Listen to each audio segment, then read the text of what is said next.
The first step is always the hardest. Just start. Hindi na-realize ng ibang tao na kapag iniisip mo lang ng iniisip yan, walang mangyayari. If you just do what you wanna do, then go. Kasi it's always like that eh. The first step is always the hardest.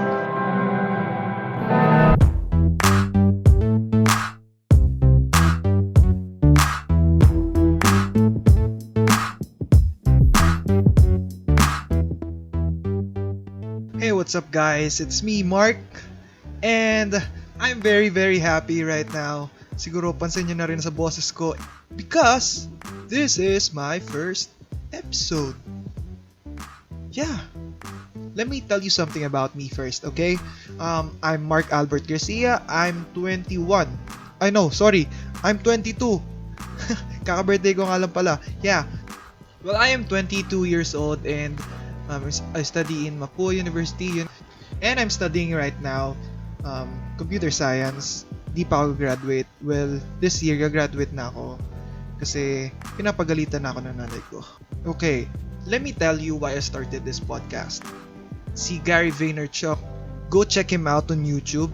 Isa yun sa mga pinakamagandang pwede nyong gawin right now habang after nyo makinig na itong podcast ko. And na-blow up niya yung mind ko kasi I like the things that he say. Very realistic sa panahon natin ngayon na we really need to hustle hard for us to live a better life. Kasi habang buhay hindi naman tayo asa sa nanay at tatay natin kasi mukha tayong tanga nun. Okay?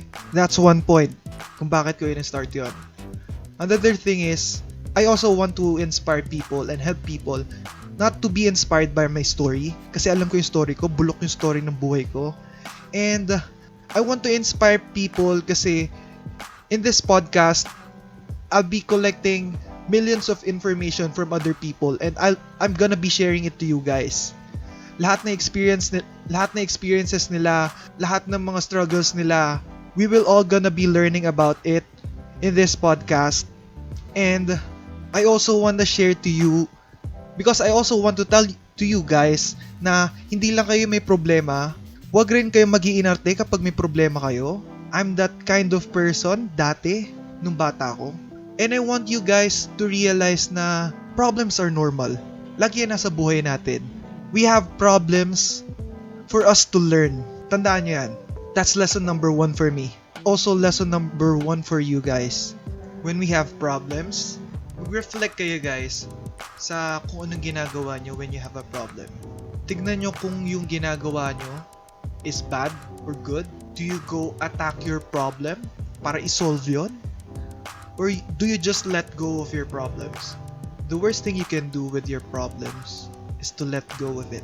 I know a lot of people na ang dami nilang problema, hindi nila sinosolve yun, hinahayaan lang nila.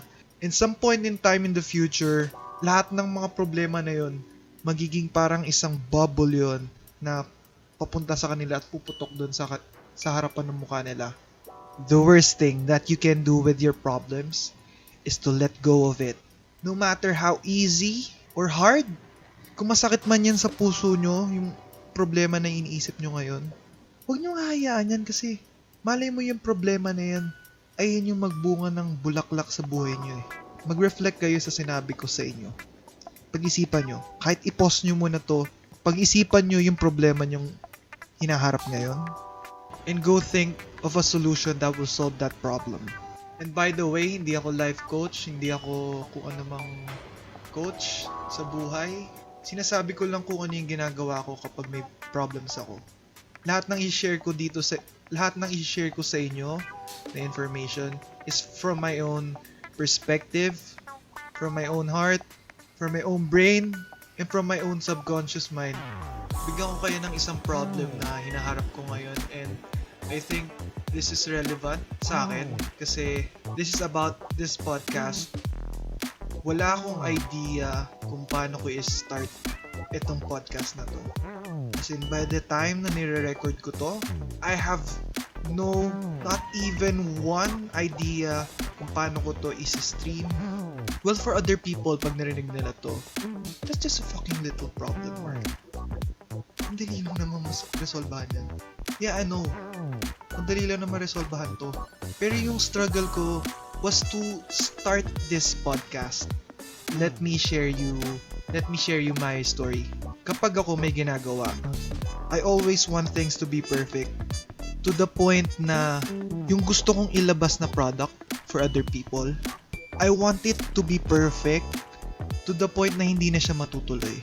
That's fucked up, not only for me, but also for other people that I want to help. Isang problem ko yun. Wala pa akong maisip na big solution for my problem. But I think this podcast helped me and let me realize na if you want to do something, just go start it. If you want to start a business, go start. If you want to run, if you want to be fit, just start. Hindi na-realize ng ibang tao na kapag iniisip mo lang ng iniisip yan, walang mangyayari.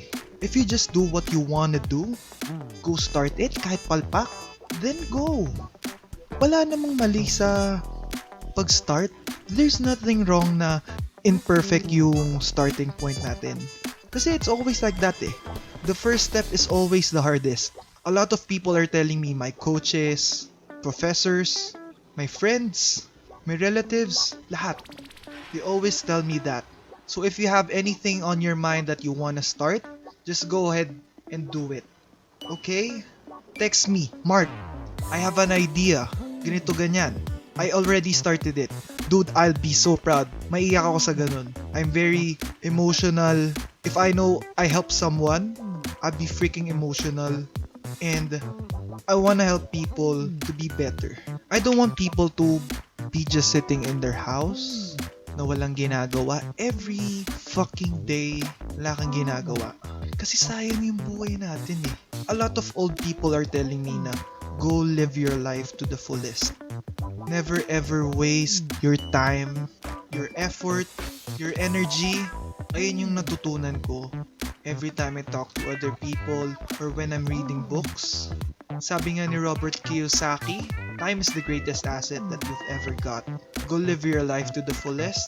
It's okay to take risks and have fun. That's very important. Guys, when you're doing something, make sure it's fun for you. Kasi that's your motivation. Kapag hindi mo gusto yung ginagawa mo, it will pull you back. Sayang yung potential nyo eh. Kung saan kayo magaling or if you want to improve in that certain thing, then go start. Go study. Read books. I read books. Lahat ng libro ko sa bahay, I think lahat ng libro ko sa bahay na kusa kong binili was not about my course, but I like it.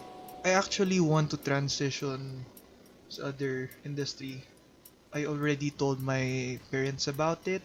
They're very supportive and sabi nila sa akin, go do your best. Lahat na nakikinig sa akin ngayon, you guys go do your best, okay? Lagi niyong tatandaan, go do your best. Never ever say in the future na sayang hindi ko ginawa to, sayang hindi ako nag-start kasi sayang talaga. One thing I also learned when starting something, let's say working out, gusto ko yung in order for me to continuously do it, I need to have someone to be accountable with. Let's say your friend. I have a lot of friends na kausap ko every time I work out. They always help me get my goals. I also help them. Lagi niyong tatandaan pag may tumulong sa inyo, tulungan niyo din. Never ever pull someone down. Kasi kung ginagawa mo yon, you're a fucking miserable person. Never ever pull someone down. I'm gonna be struggling in talking with things and topics. Actually, I have a list of things to talk about right now pero hindi ko pa siya nasa-start kasi because I want you guys to go think of what I'm saying in the past few minutes. I'm gonna be real in this podcast, so if ever I'm gonna be like emotional or something, if you feel my energy, I think that's a great sign na I'm doing it right. I'm helping you. I'm not a motivational speaker. I don't even know how to motivate myself. I get motivated by other people struggling and then lifting their bodies, their minds up to the top. I love these kinds of stories. Sila yung mga tao na may story na very, very motivational. They all struggle, they all have problems, like all of us have.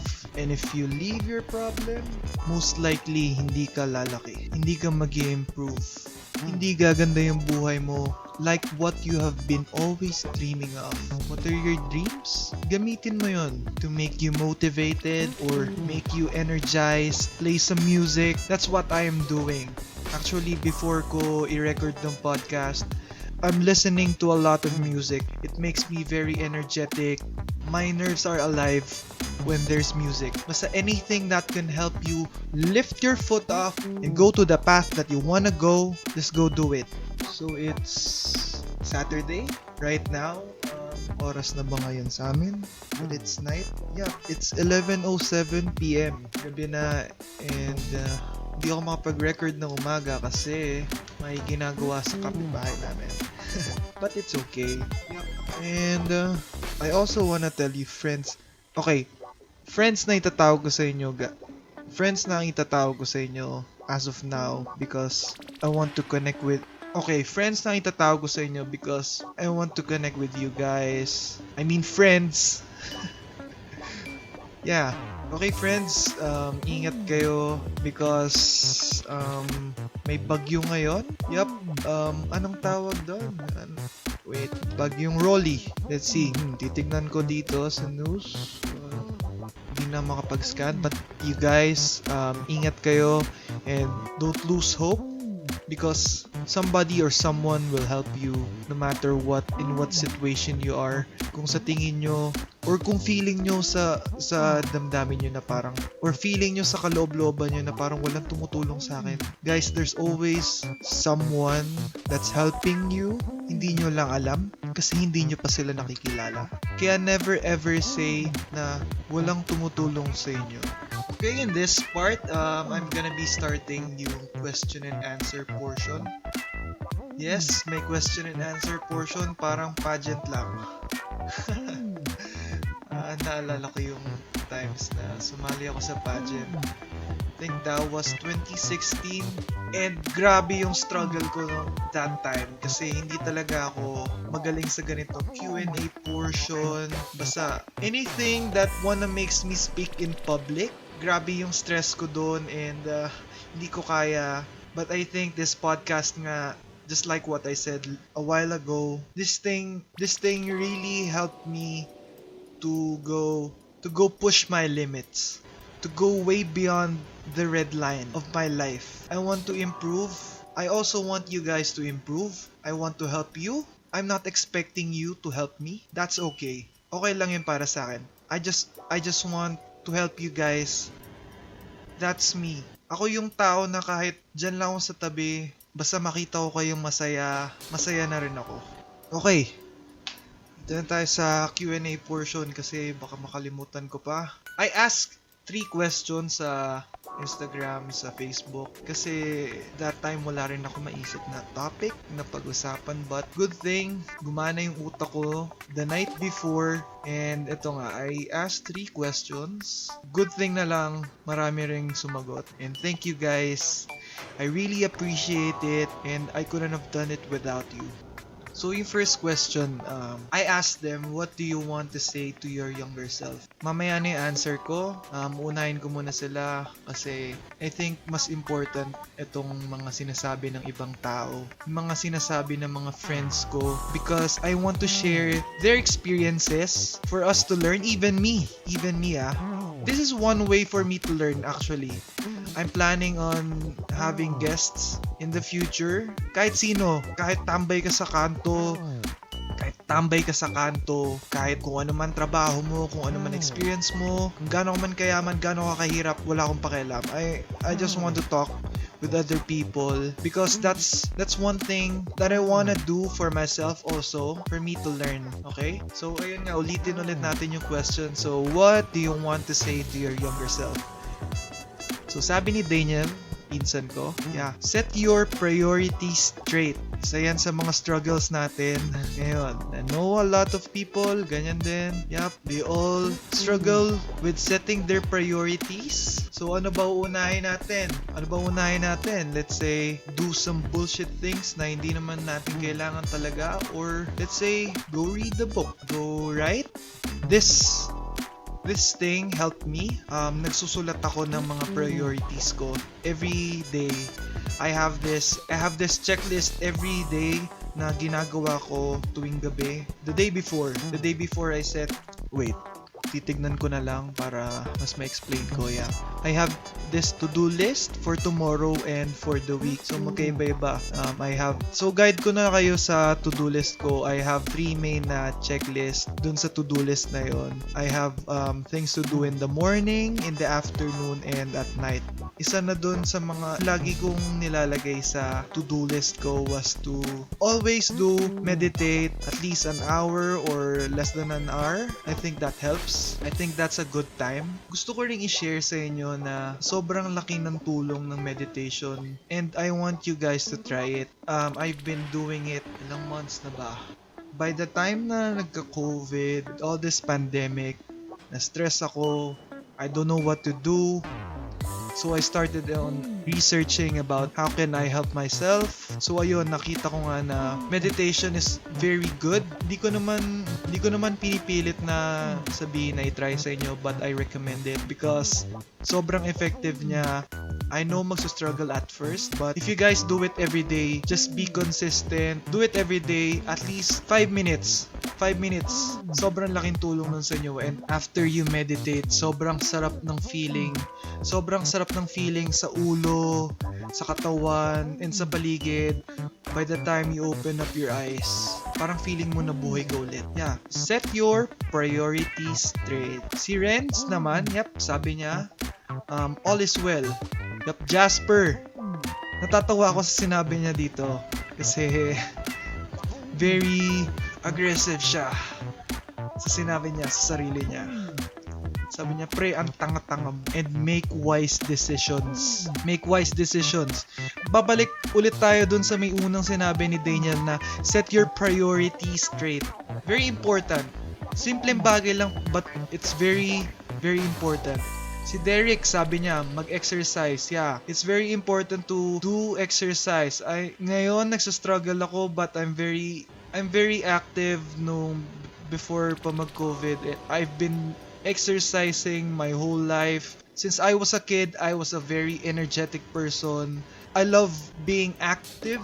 Hindi ako nakakaisip na maayos pag hindi active it's either yung utak ko or yung katawan ko. I've been exercising. I've been going to the gym since 2015. Yeah, nung nag-start ako mag-college, medyo na-introduce ako sa gym. And now, I do CrossFit. Guys, check out Centro Fortis CrossFit. Doon ako nag-workout. Sobrang galing nila. Sobrang galing ng coaches. Sobrang nami-miss ko yung family namin doon. CrossFit family in the Philippines is very small and they're very close. What I love with CrossFit is the family. Kasi very close, even though iba-iba kami ng gyms or boxes, we're like one big family. I encourage you to do it. I think lahat ng CrossFit boxes naman in the Philippines have free trials. Go try do it, and kung nagustuhan nyo, go enroll.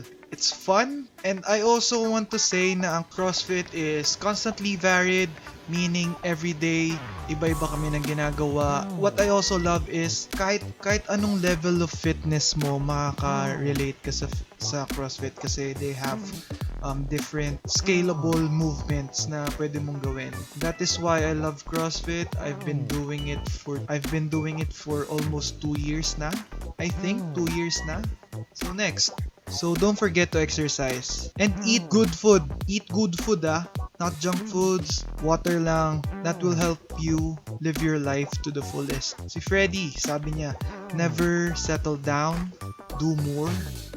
Yeah, always do more. It's okay to be risky. Basta alam mo yung ginagawa mo. Si Angelique, sabi niya, believe in yourself. Be proud on what you are. Be true to yourself. Huwag mong isipin yung sinasabi ng ibang tao sa'yo kasi pinupull down ka lang ng mga yan. Kapag nagpadala ka dyan sa tao na yan na pinupull down ka, it will destroy you, and that is what I don't want you to become in the future. Si JP, good friend of mine. Actually, lahat ng mga to, friends ko. I love them all kasi lagi nila akong tinutulungan. Si JP, sabi niya, be careful about what you say and for the love of God, take it slow. Yeah, step by step, yung buhay natin parang arrow.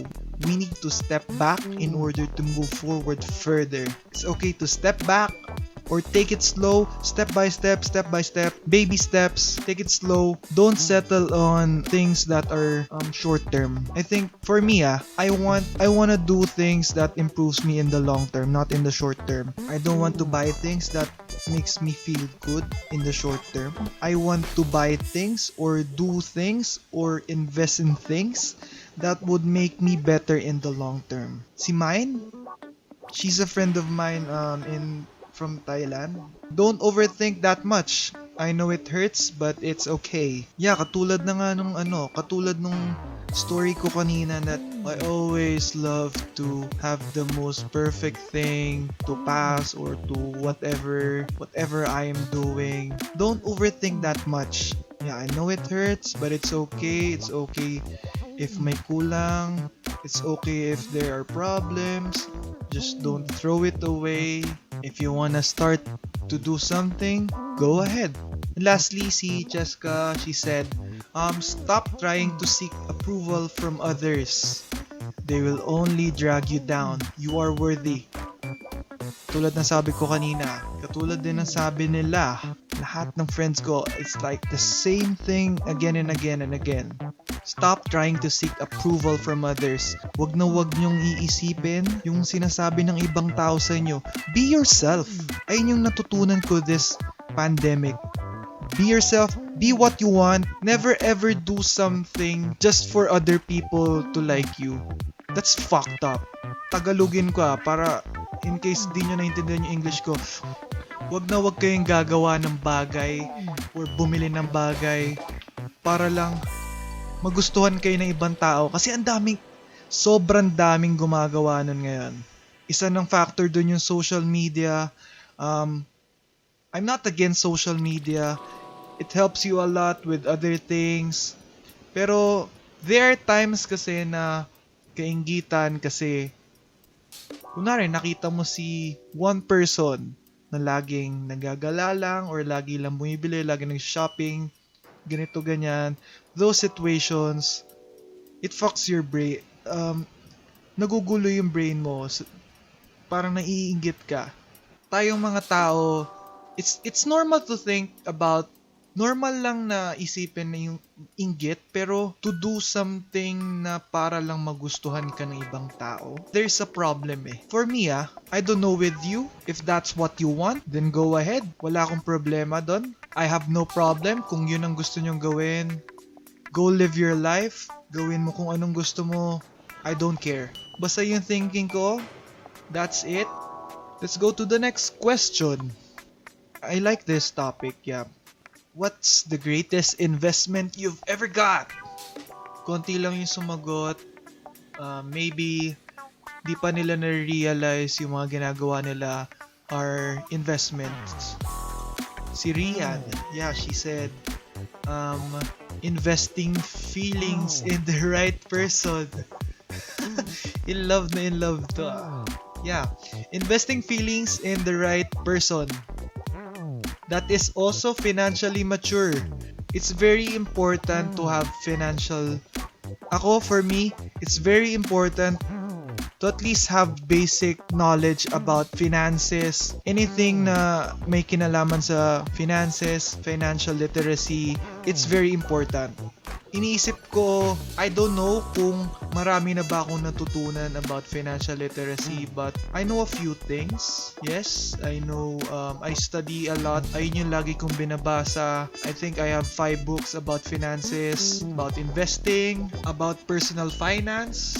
It's very important kasi most people nakikita ko, they struggle financially. It's very important, okay? Meron pa siyang other answers. Yep, invest in skills by tuning in to TED Talks, podcasts, Alux. Ano yan? Alux. May Alux. Okay yung mga videos ng Alux Some things na video neto ni Alux. 15 assets that are making you rich. Okay, puro financial literacy. Go check him or her out. I don't know. Hindi ko alam kung sino to. 15 things that are not worth it in life. Things you should spend your money on. 15 things to learn in 2020. In 2020, it's very important to widen your skills. It's very important to be adaptive. Guys, I'm talking to you. This time, in this pandemic, after this pandemic, it's very important to widen your knowledge, to widen your skills, read books, go look for mentors. I'm actually trying to do it but hindi pa ako makahanap ng for me. I've been struggling. Go learn a lot of things. This pandemic, it's very important. Go hustle hard, okay? Do webinars. It's also a way to learn. I've been doing webinars. I'm listening to webinars for maybe, I think, for a year na. And it's very, very good. I recommend you guys do it. Suggestion ko lang siguro is go find a, let's say, an online course or a webinar that you like. Kunin nyo yung course na sa tingin nyo talaga makikinig kayo at hindi kayo aantukin. Kasi I've been there. Madalas ako inaantok sa webinar. Kaya I always record it or save you presentation para after noon babasahin ko siya for me to learn. Speaking of learning, sabi ni Neil, learn first, learn first. Very important, go widen your knowledge. Kahit simpleng bagay man yan. I mean, anything na gusto nyong matutunan. I want you guys to go do it and learn. I want you guys to do what you want. Like, learn. Si Joyce, sabi niya sa akin, actually, tinanong niya ako, ano daw ba yung better investment for me? Ultimate question to. For people older than me. Yup. Is it a house or a car? What is a better investment? Is it a house or a car? Well, sabi niya sa akin, both lang daw silang liability.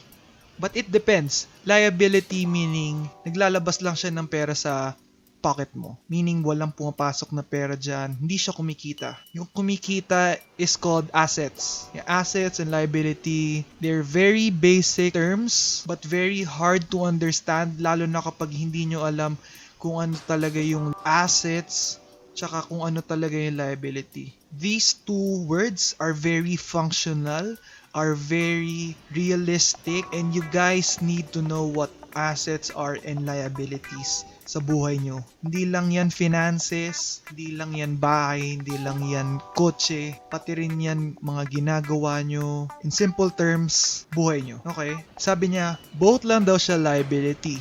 But it depends sa lifestyle mo. Kunwari, if it will help you sa work, meaning yung car, or yung house. Let's say, yung house mo, nandun yung business mo sa loob ng house mo. Then, better investment siya as long as kaya i-maintain. Hindi siya mag-create ng debt for you.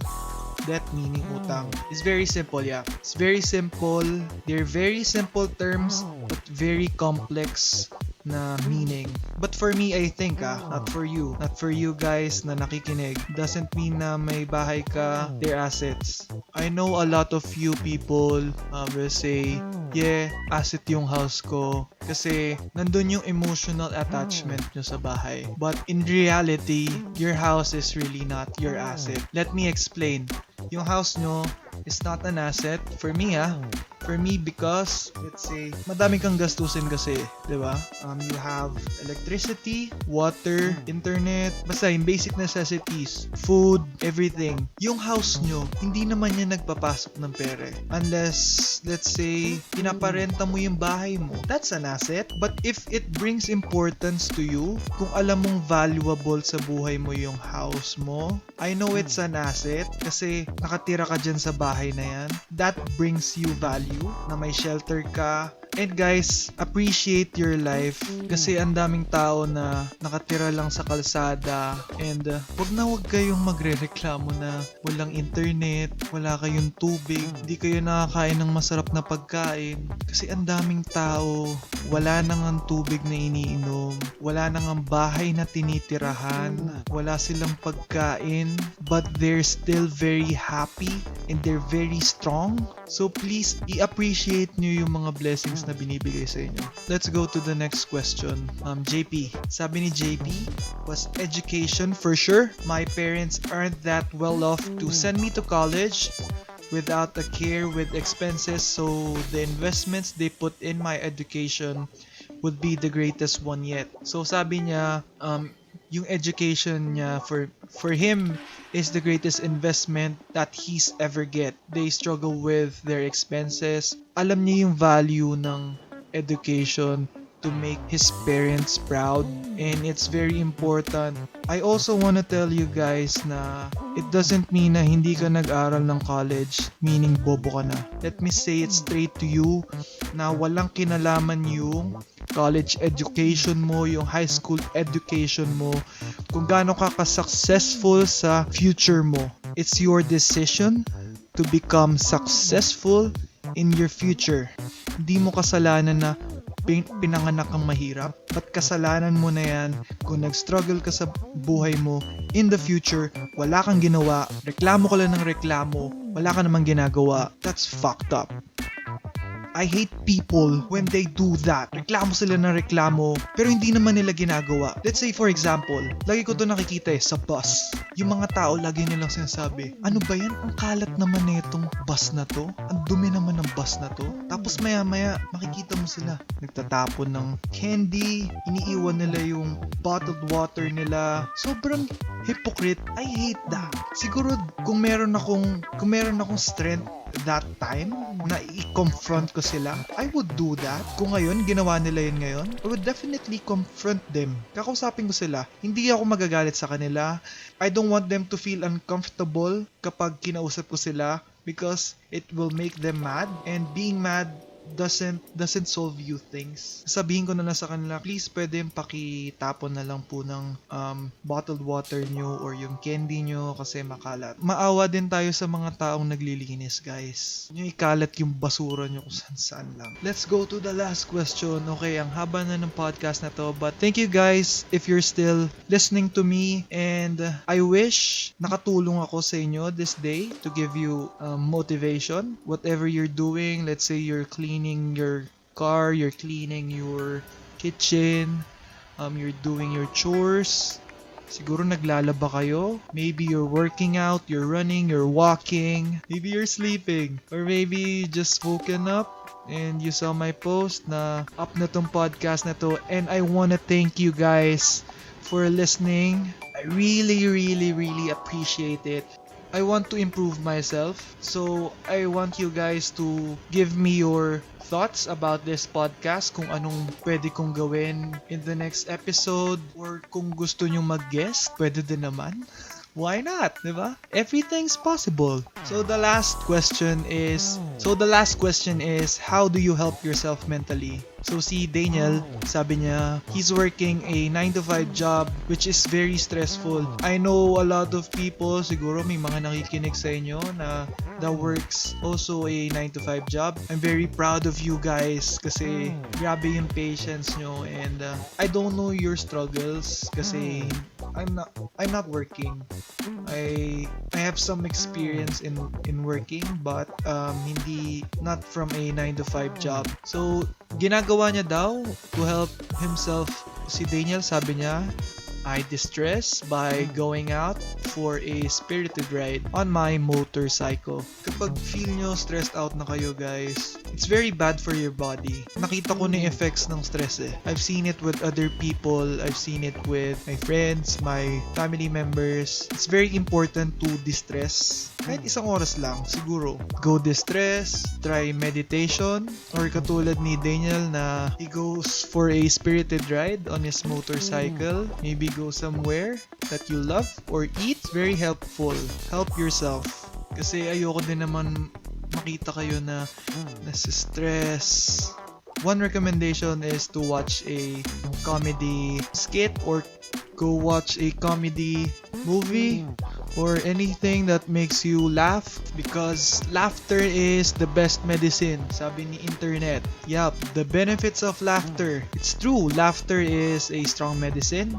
It helps draw people together in ways that trigger healthy physical and emotional changes in the body.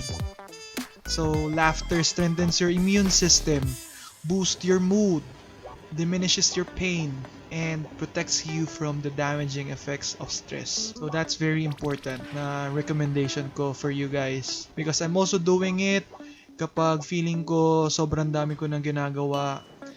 I tend to overwork a lot of times, and let's help ourselves and help each other to be better. Kahit i-text nyo lang ako, okay lang. Text or go message me. I can call you. I can message you. Basta anything that I can do to help you guys. I'm just here. I'm one call away. Whatever it is. So si Renz, he said, look for other activities to do. Do what you like. Do what you want. But also, tandaan nyo rin yung limits nyo. And don't do fucked up things na that brings you into trouble. Okay? I've learned that the hard way.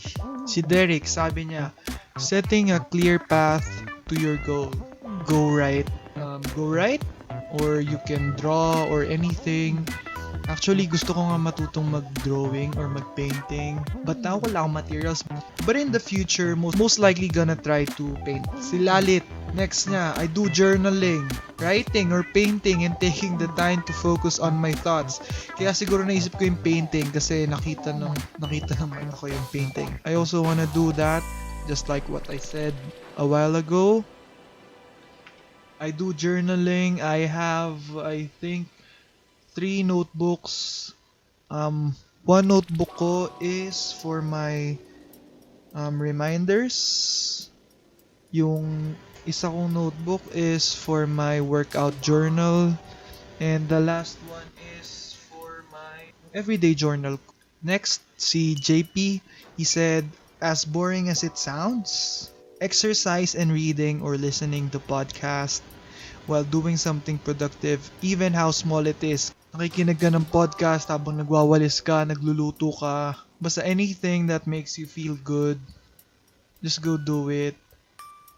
Go exercise. And see mine, she said, take a break or do something that I'm good at and can truly enjoy with to boost my self-esteem. Yeah, it's very important to take a break, lalo na kapag stressed and doing a lot of things, overcluttered na yung mind mo and you need to relax. Just do what you want. It's like what I've been saying kanina pa, just be safe. Lastly, si Dazzle, sabi niya, rest if I have time, and while at it, I'll make time for my interests, which brings me joy. Siguro yung interest nyo, let's say you wanna play games or something, you wanna exercise, or you want to sleep. Rest. Sleep kasi inaantok na ako nung oras na. Oras na ba? It's 12:09. It's November. That's it, guys. I'm gonna be ending this podcast. I'm very sleepy. 12 in the midnight. And I'm very thankful for every one of you guys listening and those who send their thoughts. I also want to tell you guys that if you have any suggestions or let's say questions that you want me to answer,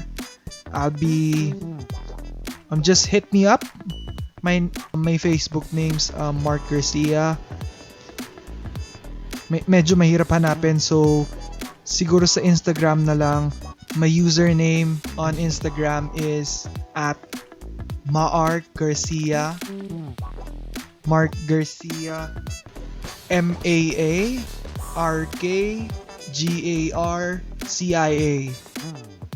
Okay, that's Mark Garcia. Just like what I've said, if you have any questions or suggestions, please hit me up, or you can send me through email at maarkgarcia04@gmail.com. That's maarkgarcia04@gmail.com. That's maarkgarcia04@gmail.com. Alam ko mahaba yun, but that's my email. Please hit me up. Thank you guys for listening and have a wonderful day. Bye.